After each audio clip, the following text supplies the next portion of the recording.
Hi అండి, this is Rishanth family. మేము Bengaluru to Arunachalam trip వెళ్ళామండి. మా జర్నీ ఎలా జరిగిందో ఈ వీడియోలో చూపించాలనుకుంటున్నా. మేము గిరి ప్రదక్షిణాలు చేశాము. మా ఓడైతే ఏమన్నా సతాయించిండా పాపం, చాలా నయ్యం అనుకోవాలి. చాలా దూరం నడిచిండు, ఎత్తుకో అన్నాడు, కొండలు చూపించిండు, అక్కడికి వెళ్దామన్నాడు. మీరే చూడండి. ఫస్ట్ అయితే ఇంద్రలింగం నుంచి అయితే స్టార్ట్ చేసేసాము. అగ్నిలింగంది వీడియో తీయడం మిస్ అయిపోయాము. అండ్ యమలింగం దగ్గరికి అయితే వచ్చేస్తున్నామండి. చూడండి, టెంపుల్ లోపల వీడియోస్ తీద్దాం అనుకున్నాం కానీ తీయని ఇవ్వలేదండి. మా వాడిని కొద్దిసేపు అన్న నడువురా స్వామి అంటే, లేదు మమ్మీ నన్ను ఎత్తుకో అని ఏడ్చేసరికి సరే అని ఎత్తుకొని ప్రదక్షిణాలు అయితే స్టార్ట్ చేసేసాము. కొద్దిసేపు నేను, కొద్దిసేపు మా ఆయన, ఇంకొద్దిసేపు వాడు నడుచుకుంటూ పోవడం, అట్లట్లా అయితే కొంచెం సాగిపోయింది. మా వాడిని ఎత్తుకోగానే వాడి ఎనర్జీ అయితే చూడండి ఎంత హ్యాపీగా ఉన్నాడో. కొద్దిసేపు నడువురా నాన్న అనగానే స్టార్ట్ చేసిండు, సరే మమ్మీ అనుకుంటా.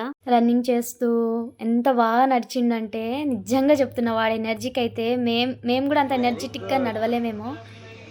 ఇక మా వాడు చూడు ఎంత మంచిగా, మమ్మీ నేను వెలిగిస్తా హారతి నేను ఇస్తా అనుకుంటా కొద్దిసేపు అయితే సతాయించిండు.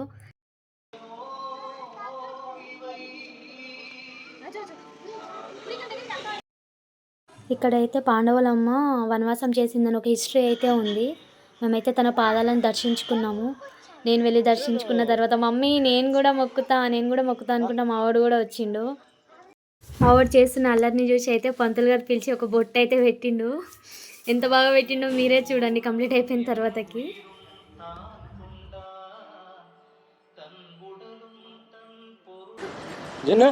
ఏం చేసిండు పూజారి? బొట్టు పెట్టిండు ముక్కు మీద. యమలింగం నుంచి నైరుతిలింగం దగ్గరికి అయితే వచ్చేసామండి. లోపలికి వెళ్ళి దర్శించుకొని బయటకు వచ్చేసాము.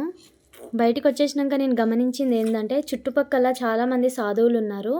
వాళ్ళకైతే ఉదయం పూట అల్పాహారం ఫ్రీగా పెడుతున్నట్టయితే గమనించాము. అది చాలా మంచి విశేషం. ఎందుకంటే సాధువులకి ఇల్లు ఏమీ ఉండదు, దేవుణ్ణి నమ్మి అక్కడ చాలామంది జీవిస్తున్నారు. కాబట్టి పెద్ద మనసుతో అలా వాళ్ళకి డొనేట్ చేయడం అనేది నాకు చాలా బాగా నచ్చింది. తిరునేరు అన్నమలై టెంపుల్, ఇంకా అక్కడ చిన్న చిన్న టెంపుల్స్ని కూడా దర్శించుకున్నాము. నైరుతిలింగం నుంచి వర్ణలింగం దగ్గరికి అయితే వచ్చేసినాం. ఇక్కడైతే మేము ఒక ప్రేమ జంటను చూసాము.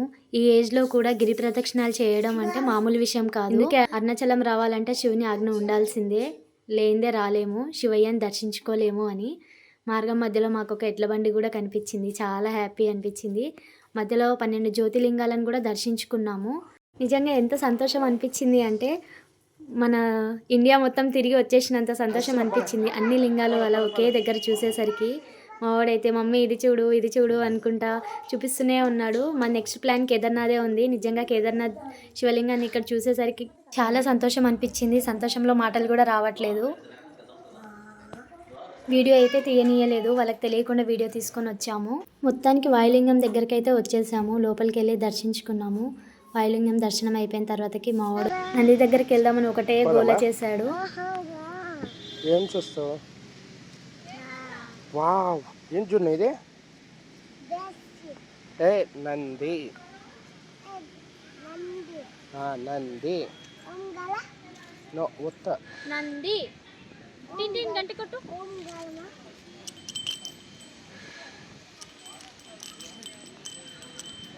చాలు పోదాం మొక్కు.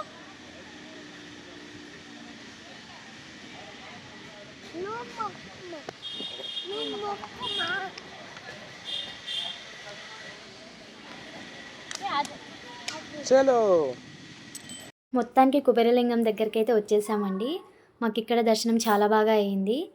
అండ్ ఎక్కువ మంది కూడా ఎవరు లేరు, చాలా ఫ్రీగా దర్శించుకున్నామన్న ఫీలింగ్ వచ్చింది. అలాగే మార్గం మధ్యలో మోక్ష మార్గం ఉంటుంది. ప్లీజ్ మీరైతే ఖచ్చితంగా విజిట్ చేయండి. మేము బాబు ఉన్నాడని విజిట్ చేయలేకపోయాము. అందులో నుంచి వస్తే మనం చేసే పాపాలన్నీపై మోక్షం దొరుకుతుంది అని అంటారు. కాబట్టి చెప్తున్నా, మేమైతే మిస్ అయ్యాము. మీరు వెళ్ళినప్పుడైతే ఈసారి ఖచ్చితంగా విజిట్ చేయండి అని కోరుకుంటున్నాను. అలాగే కొంచెం తొందరగా ఎర్లీగా వెళ్ళడానికి ట్రై చేయండి. మాకైతే లేట్ అయిపోయింది. ఈ గిరి ప్రదక్షిణాల్లో ఏది మర్చిపోయినా పరిగెత్తిన మూమెంట్ని మాత్రం అస్సలు మర్చిపోము. పట్టపగలే చుక్కలు చూసినాము. ప్లీజ్ మీరైతే కొంచెం తొందరగా అయితే వెళ్ళండి. నా సజెషన్ అయితే నైట్ టైంలో ప్రదక్షిణాలు చేయడం అయితే చాలా మంచిదని భావిస్తాను. మొత్తానికైతే ఈశాన్య లింగం దగ్గరికి అయితే వచ్చేసాము. 8 లింగాల్లో ఇదే లాస్ట్ లింగం. గిరి ప్రదక్షిణాల నియమం ఏంటంటే, మనం ఏ లింగం దగ్గర అయితే స్టార్ట్ చేసామో మళ్ళీ అదే లింగం దగ్గరకు వచ్చి పూర్తి చేయాలి. అలా చేస్తేనే మన ప్రదక్షిణాలు పూర్తయినట్టు.